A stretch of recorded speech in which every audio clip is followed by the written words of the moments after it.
ഓറഞ്ചും ആപ്പിളും പൈനാപ്പിളും ഉൾപ്പെടെ മിക്ക പഴവർഗ്ഗങ്ങളും വിപണിയിൽ ഉപഭോക്താക്കളുടെ കീശ കാലിയാക്കുകയാണ്. ലഭ്യത കുറഞ്ഞതോടെ പഴങ്ങളുടെ വില കുത്തനെ ഉയർന്നിരിക്കുകയാണ്. മുൻവർഷത്തെ അപേക്ഷിച്ച് കിലോഗ്രാമിന് 50 മുതൽ 100 രൂപ വരെ വർധനവാണ് രേഖപ്പെടുത്തിയിരിക്കുന്നത്. കേരളത്തിൽ വിൽപ്പനയിൽ മുന്നിലുള്ള ആപ്പിളിന് തരമനുസരിച്ച് കിലോയ്ക്ക് 220 രൂപ മുതൽ 290 രൂപ വരെ വിലയുണ്ട്. 2025 ജനുവരിയിൽ കിലോയ്ക്ക് 100 രൂപയായിരുന്നു വില. വിപണിയിൽ ഓറഞ്ച് കിലോയ്ക്ക് 100 രൂപ മുതൽ 110 രൂപ വരെ വിലയെത്തി.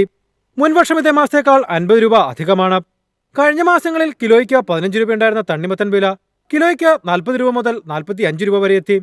പേരയ്ക്ക് കിലോയ്ക്ക് 110 രൂപ മുതൽ 120 രൂപ വരെയാണ് വില. മുന്തിരി കുരുവില്ലാത്തത് 220 രൂപ, മുന്തിയിനം മാതളം 200 രൂപ എന്നിങ്ങനെയാണ് വില. വിപണിയിൽ മറ്റു പഴങ്ങളുടെ വരവ് കുറഞ്ഞത് പൈനാപ്പിൾ വിലയും ഉയർത്തിയിട്ടുണ്ട്. മറ്റു പഴങ്ങൾക്ക് വില കൂടി നിൽക്കുന്ന സാഹചര്യത്തിൽ പൈനാപ്പിളിന് ചില്ലറ വിപണിയിൽ കിലോയ്ക്ക് 50 രൂപയിലെത്തി വില. 2025 ജനുവരിയിൽ കിലോയ്ക്ക് 40 രൂപയിൽ താഴെയായിരുന്നു വില. നിലവിലെ വില വർധന ജനുവരി പകുതി വരെ തുടരുമെന്നാണ് കച്ചവടക്കാർ പറയുന്നത്. News desk MyFin TV.